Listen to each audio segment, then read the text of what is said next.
Hi everyone, welcome back to my channel. This is part 2 of the possible evidence that may be shown in the upcoming Chad Daybell trial. And of course, even though Lori Vallow Daybell was found guilty of all the charges against her, Chad is still considered to be innocent until proven guilty in a court of law. It's important to watch the first part of this series. If you haven't yet, please stop and go back to it because I'm just going to pick up where I left off. One of the most disturbing text exchanges occurs on July 23rd. Lori to Chad, need you to check JJ. Weird stuff happened in the middle of the night. It's like they distracted us with Blake. And then check Tylee. She's being super sweet and helpful and she cleaned her room. Totally not her. See if she got switched. And Chad replied back, yes, she was switched. Please let me know when you can talk and I will explain it. This is essentially sealing Tylee's fate. And what's so creepy is, what did Tylee do? She tried to be nice to her mother and she cleaned her room. July 26th, Chad is thinking about his life, his fate. And he says to Lori, tonight I figured out who I feel like. I'm a grown-up version of Harry Potter who has to live with the Dudleys. By the way, it's Dursleys.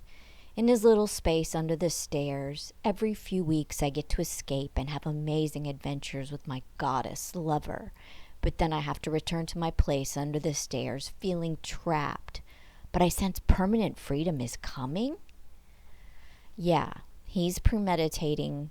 He's thinking about his life and he's thinking about what he needs to do, in my opinion.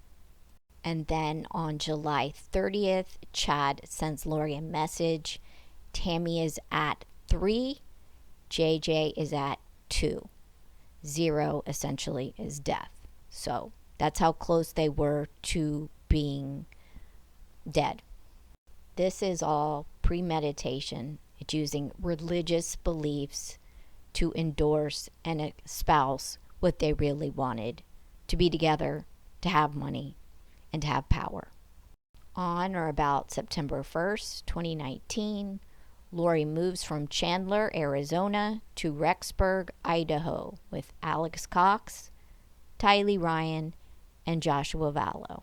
In Chad's worldview, Zion is Rexburg, Idaho. So Lori is preparing herself by moving to Zion. And to show the power that both Lori and Chad had over the other members of the Church of the Firstborn, here's some text between Zulema and Lori. Zulema, were you trying to tell me the other day that Alex is going to be my husband to finish my mission here? I'm a little slow at times and I don't get hints. And Lori says, yes. Did you get that answer? It's what we saw in the future. We. Not I, we. Chad and Lori. And if you recall, at this point, Lori's hopes of getting $1 million of life insurance from Charles has been completely dashed. Kay Woodcock has received that money, essentially to use for JJ. And now she's got a money flow issue. But she has other people, in my opinion, that she can utilize. And in my opinion, she saw Melanie Boudreau, later Pulowski, as a perfect person to get money out of. It seems as if when Brandon Boudreau maybe expressed surprise or disbelief at Melanie, his wife's relationship with Aunt Lori and then this group, that then he became dark. And even back on July 13th, after Charles was dead, there was some kind of weird discussion about maybe Brandon having a restraining order, and Chad told Lori he can't do that, just like he can't get a restraining order against you. The mediator would make that clear. So they were getting involved in talking about Melanie's divorce with her husband, Brandon. And lest you think that everything was all sweet and innocent, look at this. July 19th, 2019, Melanie Boudreau, now Pulowski, texts Lori to tell her about a new burner phone to use for emergencies and to encourage Lori to take out a life insurance policy on her children. And it reads, "It's Melanie Lee, my clear line I'll use for emergencies. If you have something you want to send to this phone, text me a monkey emoji and I'll know to look in this one." Melanie continues, "You should get a life insurance policy on JJ, Tylee, and you. 'Cause after Charles, we see that anything can always happen if it's the Lord's will." So in my mind, if she's suggesting that Lori get life insurance on JJ and Tylee, it wouldn't be too much of a flip to say, "Hey, Melanie, you get life insurance on your kids too." Tit for tat, right? By the end of July, Lori seems to be putting more pressure on Chad, and he makes a comment, "I kind of forgot about it because we've been dealing with zombies and demonic entities, but this afternoon, Tammy said she felt lightheaded as if her body and spirit weren't connected." So circling back to, what about Tammy? This is the end of July. And then there was some kind of an argument between Chad and Lori. So on August 8th, Chad said to Lori, "Good night, saddest night of my life." And then he adds, "Grandpa Keith is here. I'm supposed to warn you that you are unprotected. The angels are angry that you are ignoring me. I told him to go back, but he says he isn't allowed to. I'm honestly not trying to manipulate you. But they say you have cut me off and the protection I built around your house is gone. I love you and I don't want you getting attacked. They said that if you at least give me a thumbs up emoji, it will restore our protections." This is the kind of manipulative sway that Chad used over Lori and vice versa. Okay, so JJ was autistic and he had a service dog named Bailey. And this is around the time that Lori starts to try to offload Bailey. So she tries to put him up for sale, and here's the wording of the ad. He's got such a sweet spirit, yada, yada, yada. Turns out whoever trained Bailey and she got the dog from had the first right of refusal, which means she couldn't sell him. She had to give him back. So that's what ended up happening, but she tried. She tried to get money for the service dog because, in my opinion, she knew he wasn't gonna need it. And here's more premeditation. August 10th, Lori sent a text to Chad asking him to check JJ. She indicated he woke up saying crazy stuff. He wouldn't go back to sleep. She felt he was talking to his evil spirit, who she identified as Blake. And Chad responded and said JJ was still JJ.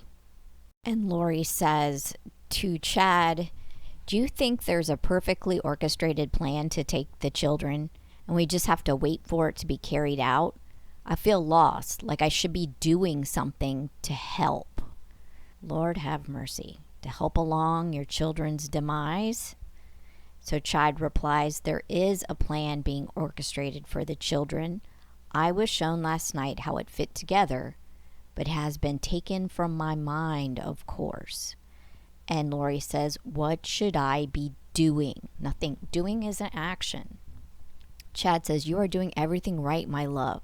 The Lord told me she is right on track. He said to keep resolving the terrestrial issues so you are unencumbered and free." Now, there was a lot of discussion at the trial about how family members were called obstacles and encumbrances, unencumbered and free. Chad goes on to call his relatives obstacles. Okay? He does. It's in the text messages.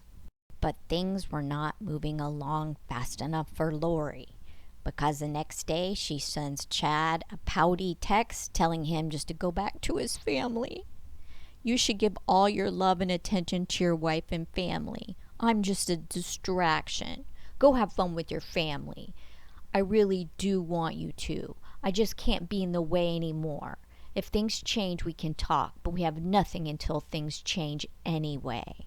So, in other words, things weren't moving fast enough for Lori. So go away, Chad, until you make it right. These texts may be slightly out of order, but what's happening is Chad's had his birthday and he's with his family on this vacation, and she's not there, and he's not able to take calls because his family's around, and she's just going nuts. He's texting, "They want to go to Craters of the Moon National Park. I can't take much more. So trapped."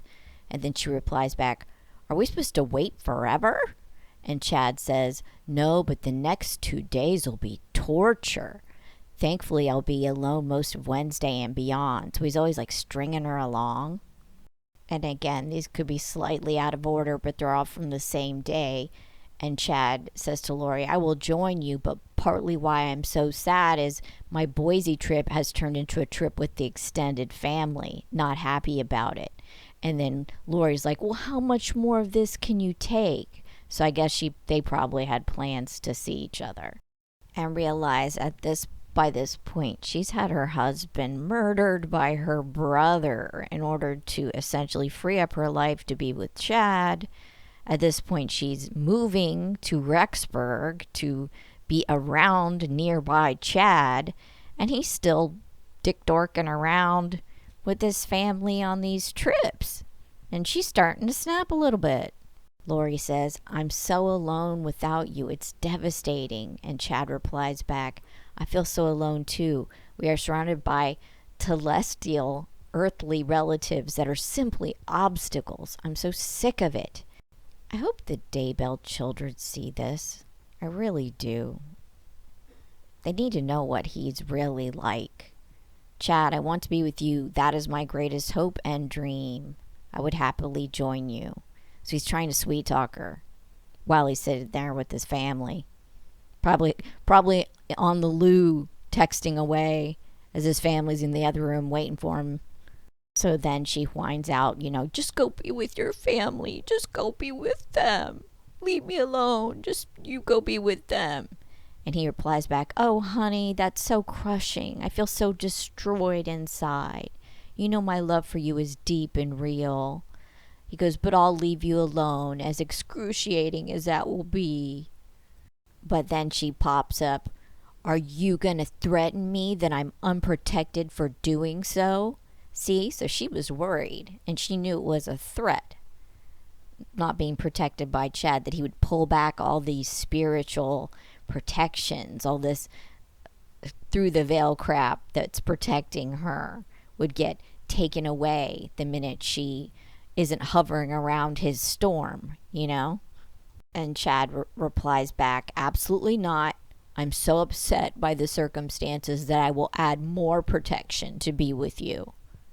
Yeah, homie, you went off to the national park with your family, and you left your mistress who's killed her husband to be with you, and now that she's upset, you better not be pulling your protections, because she's a wild one. So yeah, he knew to come straight on this case. Side note, insanity is not a defense in this state. However, if it had been a defense in this state, it would have been used, especially for Lori. Now, would it have been successful? Probably not. But oh my God, I would have used it. I would have said, "This client is unwell." They're all unwell, frankly. They really truly are unwell. But it's neither here nor there. But this stuff is just, it's mind-boggling, isn't it? But Lori's upset with Chad worked. And by the 14th of that month, there's a screenshot of her trying to purchase 2 wedding bands from Serenity Rings. It was discovered on Etsy.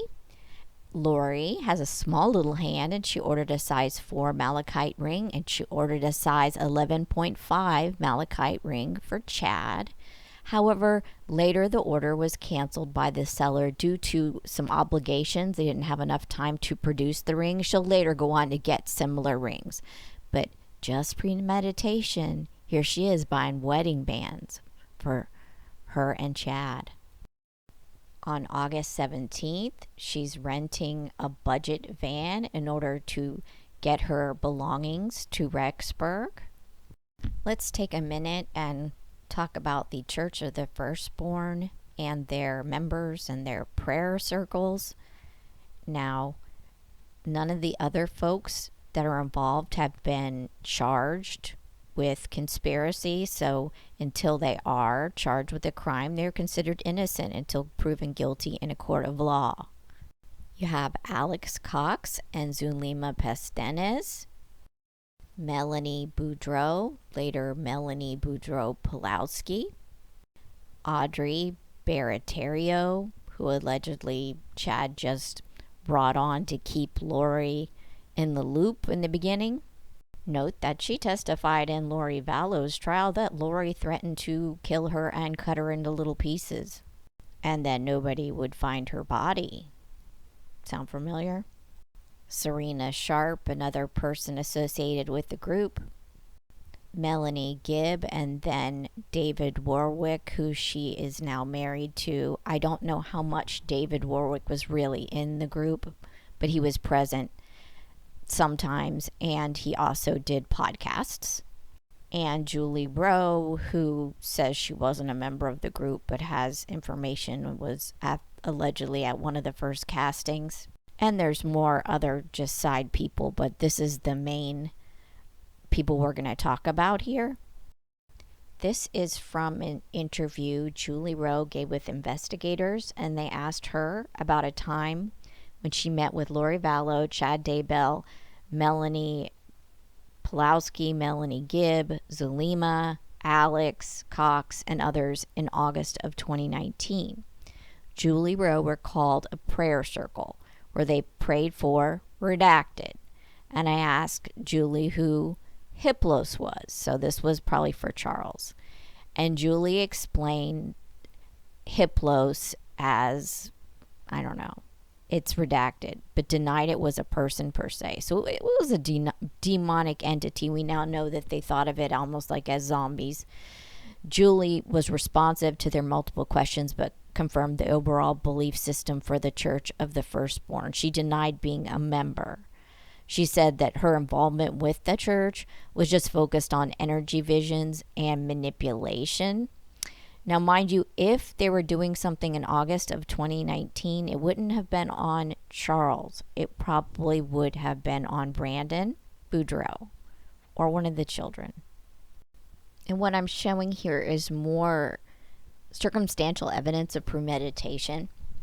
The investigators asked Melanie Gibb if she knew Julie, and Melanie Gibb confirmed that she did, and that Julie Rowe was into healing and was a friend of Zulema's. So they asked Melanie if she ever participated in any prayer circles, and one specifically at Lori's house in August after Charles died, and she recalled this prayer circle.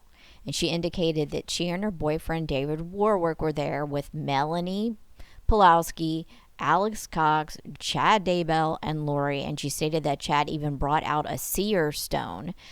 I asked her what the importance of the seer stone was, and she indicated that she did not know. I asked if she recalled any time during the prayer of them mentioning Hiplos, and Melanie was uncertain if it was Hiplos because Charles was already dead.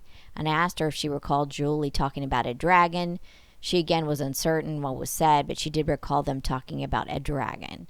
And Melanie was asked what the purpose was for the prayer circle, and then she was uncertain what the prayer circle was about. Now think about it. Charles is dead. She's like sitting here saying, oh, Charles was dead by that time.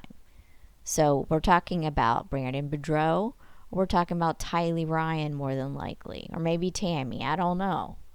But it's something, and it's not good.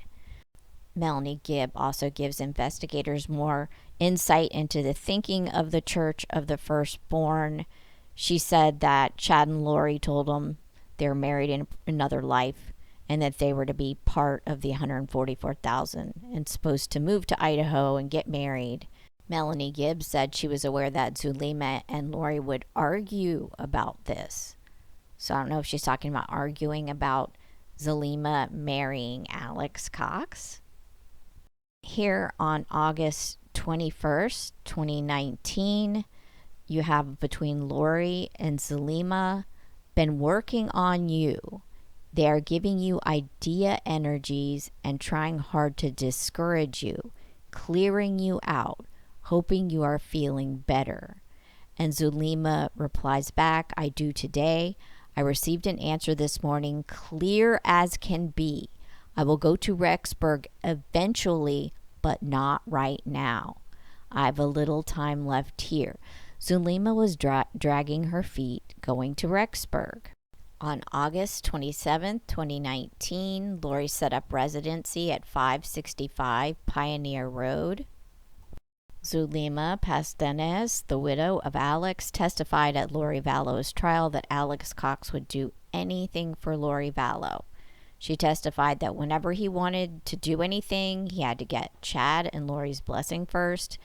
As an example, Zulema said that Alex up and quit his job and moved to Rexburg because Lori and Chad told him to do so. There was also, I believe, some testimony, or there was a document, but some information came out that Alex had been in a car accident, and as a result, he was like a 16-year-old in an adult body. In other words, they were saying he was easily manipulated. At Lori Vallow's trial, there was a lot of discussion about how she had learned from her mistakes, about how she hadn't secured the bag with Charles Vallow's life insurance policy before she had him done away with, and therefore she wasn't going to make the same mistake again. And so on August 16th, she changed the deposit of Tylee's Social Security benefits from Tylee's own JP Morgan Chase account right into her own personal BBVA account. After both kids disappeared, Lori will continue to collect their Social Security money, and she also informs Chad Daybell of the monthly benefit. And as I mentioned earlier, Lori also tried to sell JJ's dog. Again, premeditation. She knows he's not going to need it anymore. She probably wanted the money.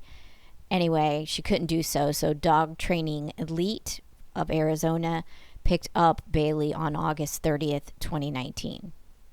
And all of this is premeditation, the lead up to the murder of Tylee Ashlyn Ryan, Lori's daughter.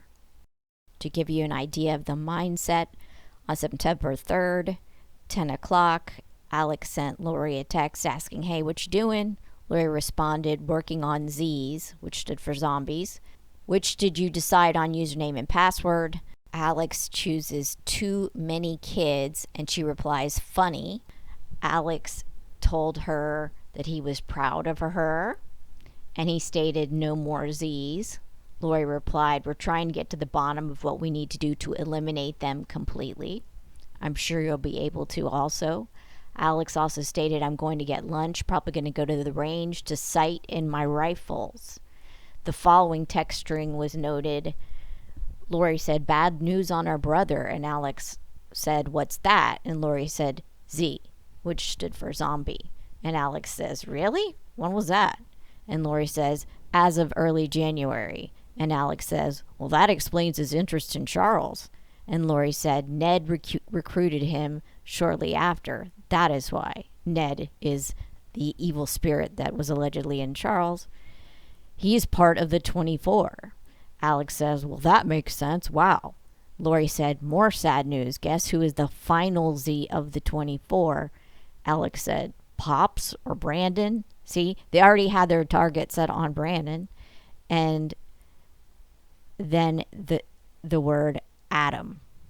Adam. I think it's Lori's one that said Adam. I think this was badly transcribed. Either way you look at it, you have two of the conspirators sitting here doing nothing but talking about getting rid of zombies, and those zombies are family members. On September 6th, Alex Cox's phone pings at Chad Daybell's house. He's there from 12:41 to 12:53, and he stays in and around the house. Note, his phone does not ping in the backyard where Tylee and JJ would later be buried. I couldn't even venture a guess as to why he was there. There wasn't anything entered into evidence about it, as far as I'm aware. I don't know if he was just talking to Chad. Seemingly he wasn't walking the property, so who knows why he was at the Daybell house.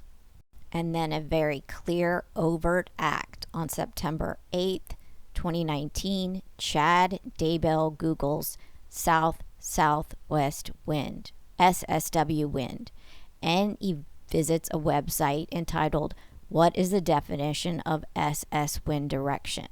He'd never Googled anything like that before. This was totally out of the ordinary. He didn't Google wind directions. And I believe the state proved in Lori's case the reason why they were premeditating the murder of Tylee Ryan and how they were going to dispose of her on Chad Daybell's property. How did Chad feel about Tylee Ryan, you might ask? Well, Chad has told folks, Tylee doesn't like me. Also, let's dial back to when they met on the 26th, and by the 28th, the family history documents, he was calling her, a 4.1 dark? I don't think Chad liked Tylee Ryan very much. At Lori Vallow's trial, Chad's neighbor Alice Gilbert testified that she spoke with Chad when the kids were still missing and while Lori was in jail, and Chad said, quote, "Tylee didn't like people and Tylee didn't like me." And he spoke of her in the past tense before she was found on his property. The following information was introduced at Lori Vallow's trial. I believe it comes from the FBI's CAST system. That's the Cellular Analysis Survey Task Force, I believe. In this information age, they can compile and combine data from many different sources and devices and pretty much give you a blueprint of where you were and what you were doing. 11:52 a.m., Alex Cox was at Maverick gas station. 1:29 p.m., the group was at the entrance to Yellowstone. 2:50 to 2:57 p.m., they were at Old Faithful. 3:04 to 3:22 p.m., they were at the Old Faithful Lodge cafeteria. 3:42 to 4:04 p.m., they're around the Old Faithful Rim. 3:49 p.m., that was the last known photo of Tylee. 3:15 p.m. to 4:27 p.m., they were around the Old Faithful parking lot. 5:12 p.m. to 6:40 p.m., they were traveling through Yellowstone Park. 6:45 p.m. to 7:02 p.m., Buckrow Bill's Barbecue. 8:37 p.m. to 9:37 p.m., group back at the townhome. 8:42 p.m. to 9:53 p.m., I believe it's Alex back at the Maverick gas station. Also wanted to dip in and mention that this is also the day that Colby spoke with Tylee. I think it's the last time he spoke with Tylee. He talked about how he called, I think it was in relation to some, like a Venmo or something, like a payment. And she said that she was no longer in charge of her money, which is true. Lori had transferred the Social Security money into her own account. And so Tylee, I think he said that Colby believed she was in the gift shop, the Yellowstone gift shop. So that was probably the last time he talked to his sister on the last day of her life. Just thought I'd make mention of that. He may testify to that at Chad's trial. I'm not sure. So 11:44, Alex is back at the townhome and comparing that night's record to other records. This was all typical behavior of when they would be at each other's townhomes and when they would be at home. So at 10:44 to 11:15, he was at Lori's townhome, but then he had gone home by 11:44. And that was normal behavior according to his records. And we literally have no idea what happened. And unless and until someone confesses, and Alex is dead, so unless until Lori or Chad or maybe somebody they told confesses, since JJ's dead too, we have no way of knowing what went down, why it happened. I think there was premeditation involved with the South by Southwest and Alex going to Chad's house a couple days before. I don't know if Tylee had it with Lori taking her money. I don't know. But the records show that on September 9th in the a.m., 2:42 a.m. to 3:37 a.m., Alex is at Lori's townhome. So in my opinion, if Tylee was alive, this is probably when the murder occurred. And then he's back at his townhome, but it's pinging 4:37, 4:39, 4:41, 5:14, 6:47, 8:49, and that was an unusual time for him to be awake and pinging around. Then Alex's phone is pinging away at Chad Daybell's residence out in the locations where Tylee's body was later discovered. Oh, there's a typo on here. I believe it was either 10:15 to 11:45. So that's the amount of time that they would have had to do the burning and the burying. I've always believed that it happened on more than one occasion. Not necessarily Alex was involved, but in my opinion, I don't think they just burned her once. I think that they realized really quickly that it was a lot bigger job than they had planned for, and that there was some movement of her. I think that's also why she was found in multiple places. Her DNA was in multiple places on his property, as opposed to JJ just being in the one spot. Actually, looking at my notes, I don't know why I have this typo here, but I don't believe Alex was at Chad Daybell's residence that long at all. We know for JJ he certainly wasn't there. He was only there for like 17 minutes. But let's look at the next slide. Oh, and by the way, like the sociopath he is, he goes right to Del Taco after the deed is done. 11:53 goes Del Taco. I mean, I like Del Taco too, but he's a sociopath. Who can eat after something like that? And Cass also looked at the text between Chad and Lori during this time, and from 8:15 to 9:06 a.m. that morning, so that morning after the deed, they're talking away, texting between each other. And then it says here between 11:42 and 11:47, the Homer J. Maximus account user was in the vicinity of the Daybell residence. I believe it was a little longer than just 5 minutes, but yeah, he wasn't there to do all these things that got done to her. You know, someone taking the shovel, someone digging the whatever got dug, the fire pit, moving bricks around, and yeah, I mean, she was in multiple places, so that wasn't done in one fell swoop. And other than the kids being on Chad's property, I think this text is, to me, one of the biggest pieces of circumstantial evidence against Chad Daybell, that while Alex Cox is taking his first bite of Del Taco, Chad immediately looks around and goes, okay, and let me text my wife and start the cover-up in motion. So Chad to Tammy at 11:53 a.m. Well, I've had an interesting morning. I felt I should burn all of the limb debris by the fire pit before it got too soaked by the coming storms. While I did so, I spotted a big raccoon along the fence. I hurried and got my gun, and he was still walking along. I got close enough that one shot did the trick. He is now in our pet cemetery. Fun times. So think, he's talking about burning, he's talking about limbs, he's talking about the fire pit and guns and a shot. So I guess there was probably a shot that had to be accounted for. Gonna shower now and go right for a while at BYU, love you. And then Tammy's like, good for you. Like, not right away either. She like waits, almost an hour to reply to him. Good for you. What a loser, really, what a loser. And I did a whole entire video on this text, like what it was saying, what the word choice meant, and psychologically what it was saying. I guess I could link it. And now that we also know that his genitalia is the storm and coming storm and taking a shower, I also have really dark thoughts about that as well now. Thanks, Chad. Thanks a lot.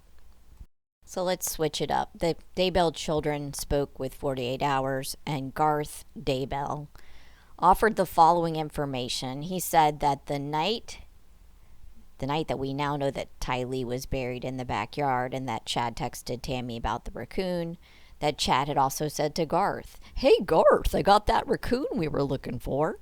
So Garth said that the raccoon had been on their property and their traps had been too small to capture the raccoon, and so that shooting was the only option. So he's kind of like, backing up his dad's assertion that it was possible that this varmint was shot and put in the ground.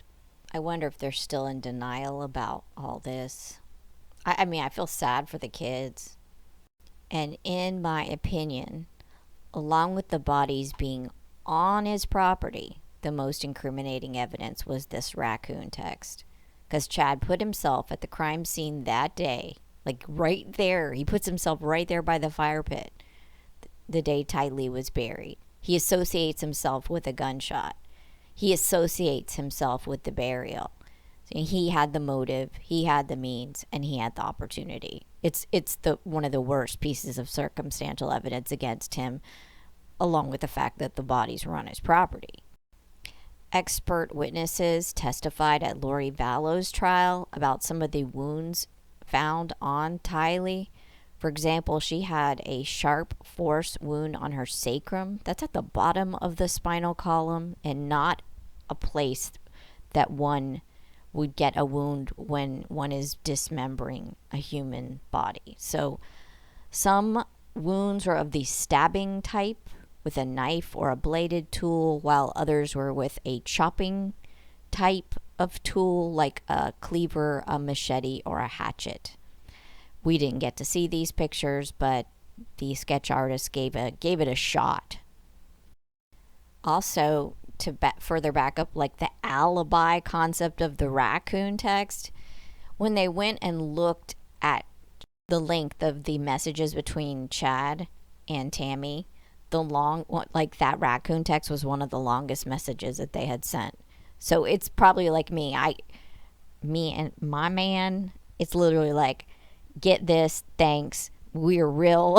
We don't send long messages to each other. So if all of a sudden you have War and Peace, you know that something is not right. Either something really is good or something is really bad, because we do not have long messages. So here, yeah, it was totally unusual. That raccoon text was out of the ordinary. So not only was Tylee's DNA found in the fire pit and also where she was buried, I just say it's not a real burial, it's a mess. In the pet cemetery, there was a pickaxe that was taken to the Idaho State Lab that had her DNA in the eye of the pickaxe. There was also a shovel that was tested for DNA, and there was blood on the handle that also matched her. And if you think about it, Alex Cox coming to the house, like the concept that to say, oh, Chad didn't know anything about it, and maybe Alex just furtively buried something on his property. How did Alex know, like, where Chad kept the shovel, or where Chad kept the pickaxe, or where Chad kept the boards for JJ later, where Chad kept the rocks? And it strange credulity to believe that someone else did it and Chad didn't know. So if you look at this aerial view of the Daybell property, and I believe that's the house, there's the red barn. The fire pit is right there, south of the red barn, and then where they buried Tylee was right there south of the red barn. The barn is obscuring the view, so they could be hidden from view by choosing that location. So if someone was in the house, the barn is blocking them from being seen. At Lori Vallow's trial, this picture was entered into evidence. The Pleiades satellite imagery showing Chad Daybell's property on the day of the burial. They say it can be seen wreathed in clouds. Visible is the Daybell house, as well as some small outbuildings and a large barn. And then there's some dark pixels. I'm going to circle where the area is, and they said that especially when you enhance the resolution, you could see that there seems to be a change in the color, a darker area. So this is right probably that afternoon after, when Alex is eating his Del Taco and Chad is doing the texting. So it was that afternoon this picture was taken. And though Chad isn't being charged with the Social Security fraud for Tylee, just want to note that after September 9th, if Tylee was deceased, it was Lori's responsibility to notify them, but she continued to collect 5 monthly Social Security survivor benefits on behalf of Tylee Ryan. So September's to January of 2020. And that added to their income once they were married. And September was a bloody month for this group because then they proceeded to murder Joshua Jackson Vallow, in my opinion. Why? Perhaps because he was more difficult to deal with. Perhaps because he'd seen something having to do with his stepdad being murdered. Perhaps to get back at Kay Woodcock. I lean with that one. I think after Lori did not get the payout and Kay did, I think she felt vengeful and she was angry. Melanie Gibb testified at Lori Vallow's trial that JJ had an altercation with Chad. JJ was getting so upset and wound up, so Chad proceeded to take him upstairs. But Chad got more than he bargained for. He came down with a red neck, and Melanie inquired, what's up with your neck? And Chad said that JJ scratched him. Even Lori's own attorney said in, I believe it was the closing statement, was it proven who killed JJ? No, but Chad got in a scratch fight with JJ the day before. Maybe those were scratches on JJ's neck. So, trying to throw the onus on Chad. And I find that interesting because that's what Archibald said. And granted, when an attorney says something in a closing statement, it isn't evidence. It isn't he can't testify on Lori's behalf. But Melanie Gibb had just said that Chad said, JJ scratched me. He never said we got in a scratch fight, both of them scratching at each other, which might have been actually more accurate. And perhaps that's what Lori told Archibald, but we won't know because she didn't testify. So we don't know if they got into a major scratch fight. If they did get into a scratch fight, that's also more reason for Chad to be get rid of him. David Warwick, this was the boyfriend of Melanie Gibb at the time, now it's her husband, testified at Lori Vallow's trial, and he spoke about the weekend of September 20th to 23rd and how he was visiting Rexburg and he was invited to spend the night at Lori's townhome with Melanie Gibb. David testified that he saw JJ the first evening he was there, but Tylee was not there that weekend. Chad taught David about the gathering of the 144,000 and, quote, led the way, end quote, in the teachings. And since Chad and Lori were being so affectionate with each other out in the open, David asked Chad directly if Tammy Daybell was a good wife. And Chad replied he had no complaints with Tammy, that she was a good wife, but that her time was coming up. To me, this speaks to premeditation. David Warwick also testified at Lori Vallow's trial that he saw Alex Cox holding a seemingly sleeping JJ and taking him up to Lori's bedroom because David and Melanie Gibb were sleeping in JJ's room. David had a nightmare that night. A lot of hay has been made out of him having these nightmares, and he wakes Melanie Gibb up hollering, and so Melanie Gibb goes off to try to get a blessing from Lori to calm him down. But then, knocking at the door, Lori doesn't even wake up. I don't even know. Honestly, I don't think she was in there. I think they were off dispatching JJ. So in the morning, when they are back downstairs, JJ was not there. And Lori said that JJ had been out of control the night before, climbed the cabinets, pushed over a picture of Jesus, and that Alex took him to Alex's townhouse. Yeah, right. So the cast analysis team got on that to see who was where doing what. 3:59 a.m. to 8:34 a.m., Chad Daybell is sending many texts to Lori. 3:59 a.m. to 9:34 a.m. Think about that.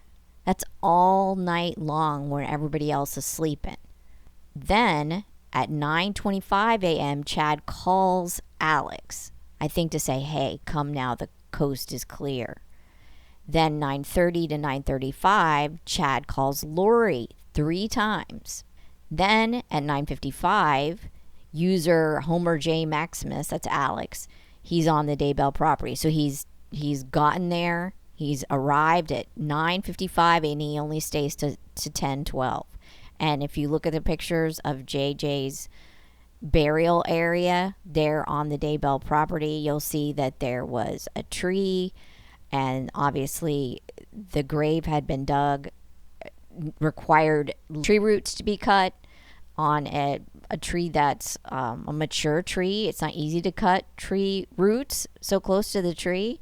So that was definitely not a 17-minute burial job. So that right there tells you that Alex did not do that on his own. I believe that Chad also did that, or did it after a drop off. I also think that they were learning. One would think that being a grave digger, that Chad would know innately that you need to bury a body a certain amount depth, but no one's taking into account the fact that there's other people around, and the fear of being caught and being in a rush. And Tylee's bones, sad to say, had some animal predation marks on the back of her femur. So at some point, that's why I know that Tylee it wasn't a one-time thing, because something chewed on it. So I think it got moved around, and I don't think that they wanted that to happen to JJ. So that's why JJ was in the state he was in. Lori's own attorney argued that Alex was only at the gravesite for JJ for 17 minutes. And with that, I agree. He didn't do it by himself. And if JJ passed on September 23rd, Lori was supposed to report that to Social Security and not keep collecting, which she did. So that would be grand theft. That money would go into the family pot, just like the Tylee money she kept collecting. Now, granted, Chad is not being charged with this, but it's just another thing for the motive element of it and in the conspiracy. But he's not being charged with that charge. But just a reminder, if you were to total up the money that Lori'd be getting from just the kids passing, $4,000. And a lot of people could live pretty nicely on $4,000 a month. You'd think they'd had the violence out of their systems, but no, you still have the shooting of Brandon Boudreaux.